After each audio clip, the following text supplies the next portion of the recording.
ॐ भूर्भुवः स्वः तत्सवितुर्वरेण्यं भर्गो देवस्य धीमहि धियो यो नः प्रचोदयात्। ॐ परमात्मने नमः।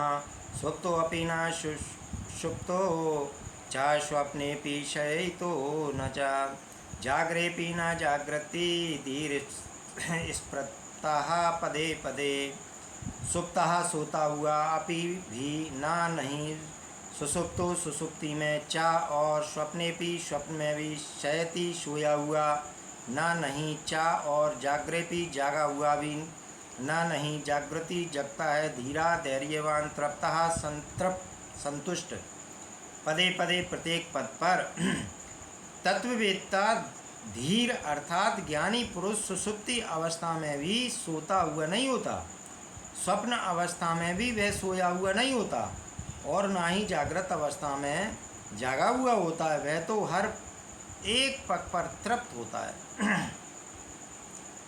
ज्ञानी मनुष्य एवं अज्ञानी मनुष्य दोनों ही सोते हैं, परंतु अज्ञानी जब स्वप्न अवस्था में लीन होता है तो वह अपने आप को वह भूल देता है, वह स्वप्न में ही खो जाता है, एक दूसरे संसार में प्रवेश कर जाता है।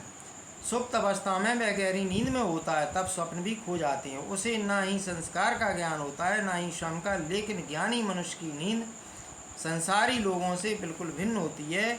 वह स्वप्न अवस्था में भी जागृत रहता है, साक्षी भाव का प्रयोग करने पर वह संभव है। स्वप्न अवस्था में भी उसे यह जानकारी रहती है कि वह सोया हुआ है और स्वप्न देख रहा है। ऐसे ही सोते समय भी वह जागा हुआ रहता है। सुसुप्ति में जीव का संबंध आत्मा से होता है, जिसके कारण उसे आनंद का अनुभव होता है। चूँकि ज्ञानी जागृत होता है, इसलिए वही इसका अनुभव कर पाने में समर्थ है। ऐसे ही जागते समय भी वह हर पल आत्मा में मग्न रहने के कारण बाह्य वस्तुओं से प्रभावित नहीं होता है, इसलिए वह जागा हुआ भी नहीं होता है। वह जागते, स्वप्न तथा सुसुप्ति इन तीनों अवस्थाओं में आत्मा का ही अनुभव करता है।